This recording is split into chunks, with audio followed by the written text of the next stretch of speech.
Hess's law, as you all know, Hess's law is basically for determination of enthalpy of heat or enthalpy of a reaction. Hess's law tells us about whether a particular reaction is happening in single step or multiple steps. Irrespective of number of steps, total heat during a reaction is same. That is what basic statement of Hess's law is all about. So where do we use Hess's law? Hess's law is used in certain reactions where we cannot determine enthalpy of formation directly. We use the concept of Hess's law and determine enthalpy of formation for those reactions. We use Hess's law where enthalpy of particular reaction is to be determined and the reaction is very slow. For slow reactions, we can determine enthalpy of formation through Hess's law because a particular reaction taking place for a very long time. So we call that reaction a slow reaction, and Hess's law helps us to determine enthalpy of formation in such cases. And the most important use of Hess's law is in the determination of lattice enthalpy. Lattice enthalpy or lattice energy is the energy which is released when two ions come closer to form a ionic bond. So lattice enthalpy cannot be determined directly, so we make use of Hess's law. So how it is used, that has been explained in this flow chart, and this flow chart is known as Born-Haber cycle. So Born-Haber cycle basically tells us about energy changes involved in the formation of an ionic compound. Born-Haber cycle is basically for explanation of energy changes involved in ionic crystal formation or ionic bond formation, right? So how does it help? Let's see.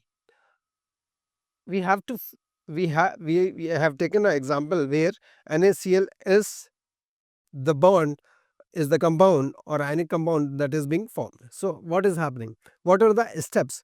We have taken into consideration all those steps which are involved in the formation of NaCl crystal.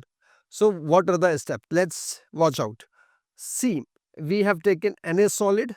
Na solid will convert into Na gas. So that process is known as sublimation, and the energy that is required is known as enthalpy of sublimation, which has been represented by delta H sublimation. Next, Na, we have to remove one electron out of Na. So the process is like this: Na solid goes to Na gas, gaseous form conversion. So energy involved is enthalpy of sublimation because the process is known as sublimation. Now from Na gaseous, we are taking out one electron. So energy involved in removal of one electron from any atom is known as ionization enthalpy. So energy involved in this step is delta Hi, or we can say ionization enthalpy, or there is another term called as ionization potential, energy required in conversion of Na to Na plus, right? So we have taken this Na to Na gaseous to Na plus. Now what is happening with Cl2? Let's check out. Half mole of Cl2 we have taken. So we are breaking Cl-Cl bond.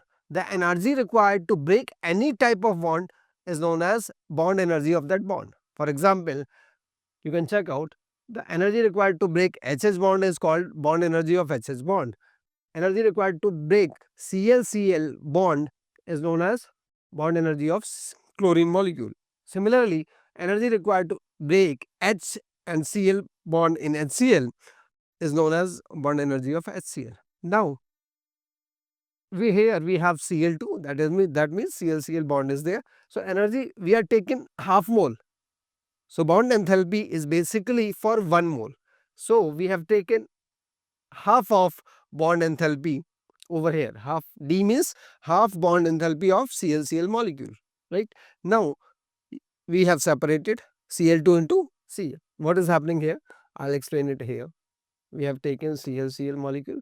Now how much we have taken? Half mole. So energy we are giving, we are representing by D. So half mole we have taken, so we are representing it by half D. If we were taking 1 mole, that means D was the energy. D is just a representation of bond enthalpy or bond dissociation enthalpy.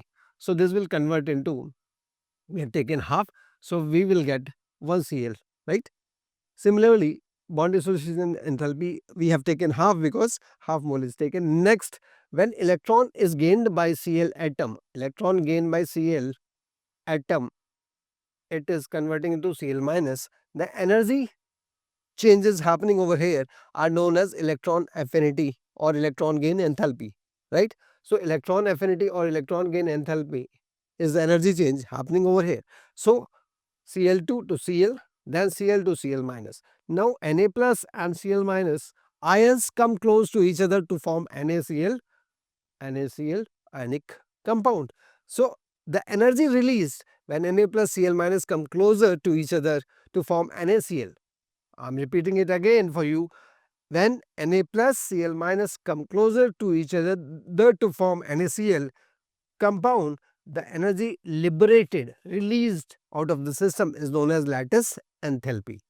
So lattice enthalpy is represented by U. When we sum up all these energies, what you get is delta H sublimation plus half of bond dissociation enthalpy D plus ionization potential minus of electron affinity plus of lattice enthalpy. So that is how you can calculate lattice enthalpy using different values that have already been calculated. So this is a very important process in the formation of an ionic bond and energy calculations related to ionic bond formation.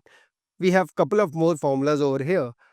If you want to calculate heat of any reaction or enthalpy of any reaction, what you can use is sum up bond energies of all reactants and subtract that from bond energies of products. Then you will get heat of reaction or enthalpy of reaction. There is another formula which is used for resonance energy when a compound shows resonance. So what you can use is resonance energy equals to experimental value or observed value, that is actual value, minus the energy that you calculate. So that is how you can calculate resonance energy. So that is all we have over here. Thank you.